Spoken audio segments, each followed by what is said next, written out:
and gentlemen, very warm welcome to the 17th Annual Manufacturing Leaders Summit. Good morning, I'm here at Manufacturing Leaders Summit 2025. I'm on the Manufacturer Studio. I'm joined by Sarah Gobind-Cook and Rob Armstrong from Leonardo. First and foremost, welcome guys. Looking forward to the day? Thank you, yeah, really looking forward to it.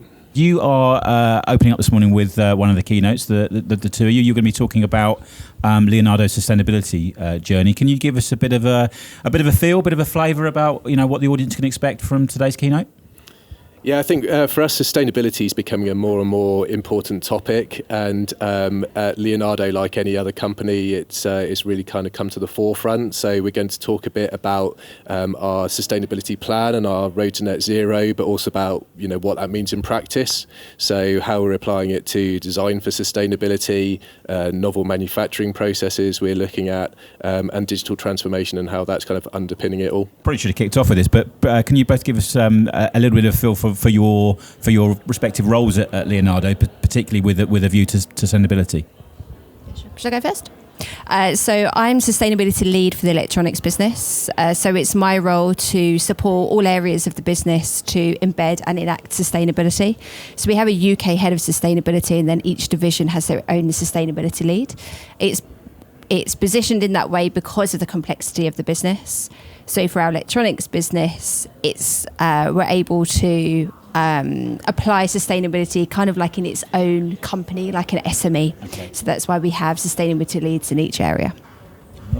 And I'm the Vice President Mechanical Engineering for our electronics division, and as part of the senior leadership team in engineering, I have the responsibility for how we bring sustainability aspects into our designs, so owning sort of design for sustainability, and we have a sustainability project team, both at a UK level and across our division in Italy and the UK, and I sit on that to represent engineering. Okay. And I think it's fair to say that most, if not all, manufacturers are on some kind of net zero journey. They've got some kind of sustainability strategy in place. What has been the biggest challenges for Leonardo, implementing, your sustainability strategy, and how have you kind of mitigated those hurdles? I think for us, we kind of started with what you might almost call the low-hanging fruit, like, the production environments and how we can improve energy efficiency and things like that. Those, I think, were the sort of the easy bits. Then we started to think about what it means in our products, and actually I think that's where a lot of the opportunity is when it comes to sustainability, but actually that's really challenging. It's quite complex when you start thinking about materials, when you think about legislation and regulation, and all the different aspects, and then how you actually help our engineers and manufacturing teams to navigate all of that, because it is complex. And so trying to break that down and just know where to start, I think has been the most challenging part.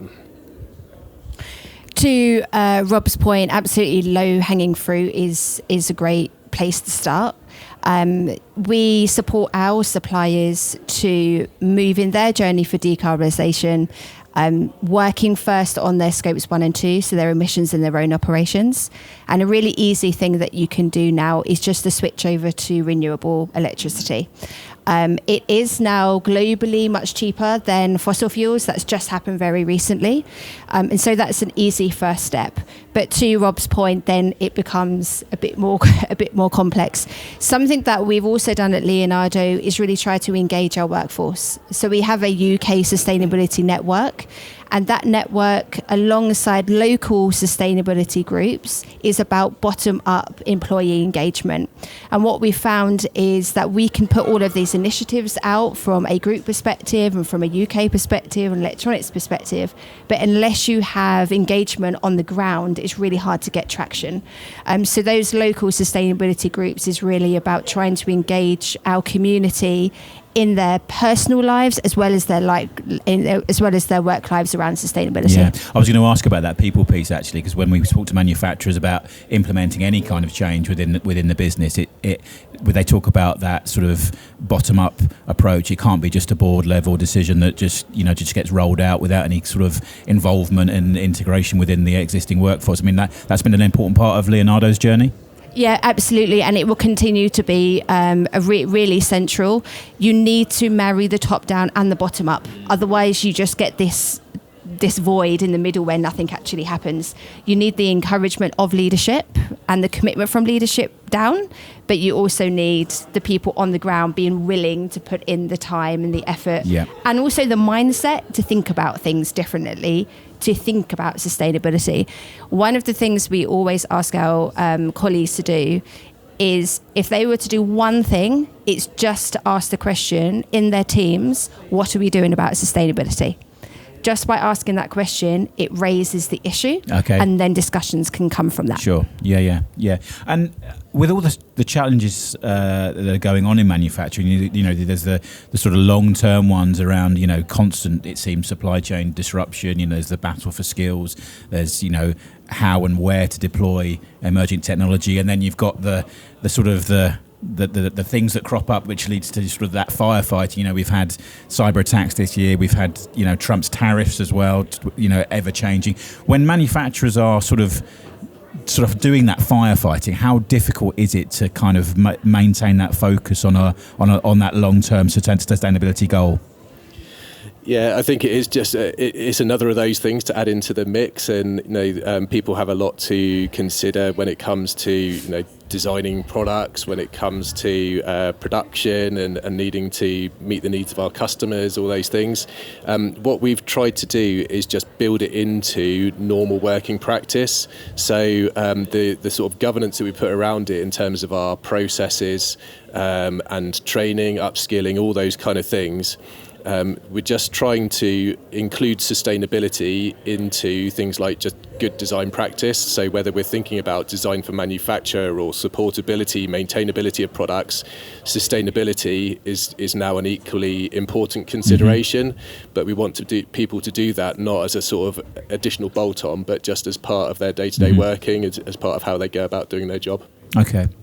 And obviously this year we've had the launch of the government's industrial strategy. You know, advanced manufacturing is a core piece of it.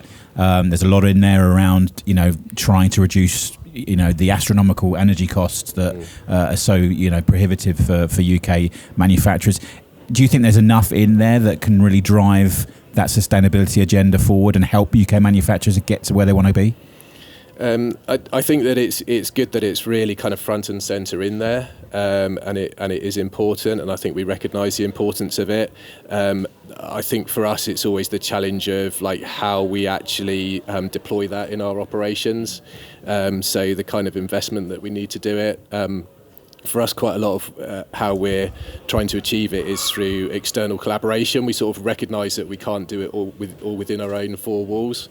So we look to collaborate with, for example, we're Tier 1 members of the AMRC Catapult, and we work with other partners to look at how we can bring in new ways of working, new technologies to be able to meet those goals. Yeah, indeed. And I guess with a view to sort of other manufacturers who are on their, you know, their sustainability journeys, and with a nod to, you know, what you guys are going to be talking about today, could you perhaps offer some, you know, top tips, as it were, for manufacturers who are on a similar path as you guys? Do something. Yeah. I know that sounds silly in a way, but actually, going back to the low hanging fruit, just starting there and just doing something, just look at energy. Actually, most manufacturers are already looking at energy efficiency. So take that next step and think about renewable energy. That's a really, really easy thing. As soon as you start something, it gets the ball rolling. The other thing I would say is look to your workforce for their own interest, particularly for the youth coming up.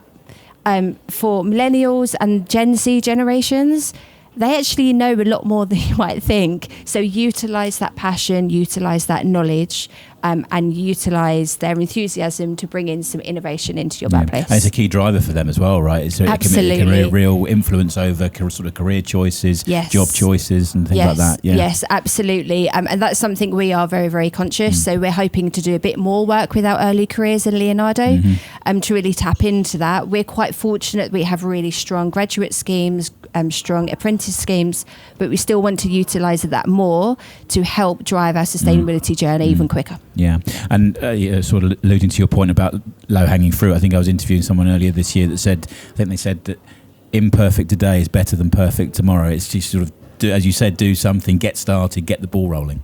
Yeah, absolutely. I think that most people think of sustainability as a really, really complex topic, and there's so much information they just don't know where to start. Sort out your own operations first. Once you know what you're doing with your own operations, then you can look at your supply chain. And the other thing I would recommend is speak to other companies. Speak to others in your industry, but also look for inspiration in other industries, because when it comes to sustainability, there's lots of transferable information across industry. Yeah. How about you, Rob? A top tip?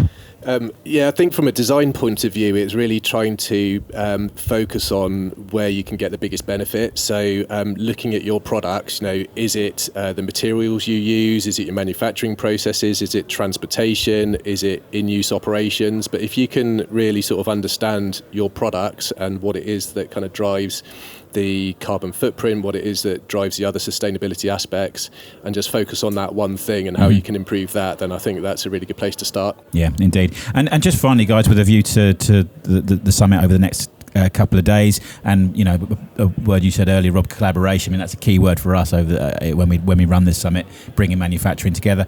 How, from your perspective, how important are events like these for doing just that, and raising the profile and the agenda of UK manufacturing? Yeah, I think I've been to quite a number of these events over the years, and what I find really useful is those sort of collaborative roundtable sessions where you can have those discussions and you realise actually a lot of us are all in the same boat here, and there's little bits of information we can share and learn from each other, but also kind of understand that we're all on a journey together as UK manufacturing, and that we all want to move things along in a positive direction. I mean, collaboration is really key. Like I said, sharing ideas and approaches around sustainability with your colleagues in your industry is really key. Even those of us who professionally work in sustainability, we do not know everything. Don't be scared to ask a question. And if you don't know the answer, don't be afraid to say, I don't know. Let's go and ask an expert, because we cannot know everything. Yeah, absolutely. Guys, thanks for taking the time to have a chat, and of course, enjoy the day.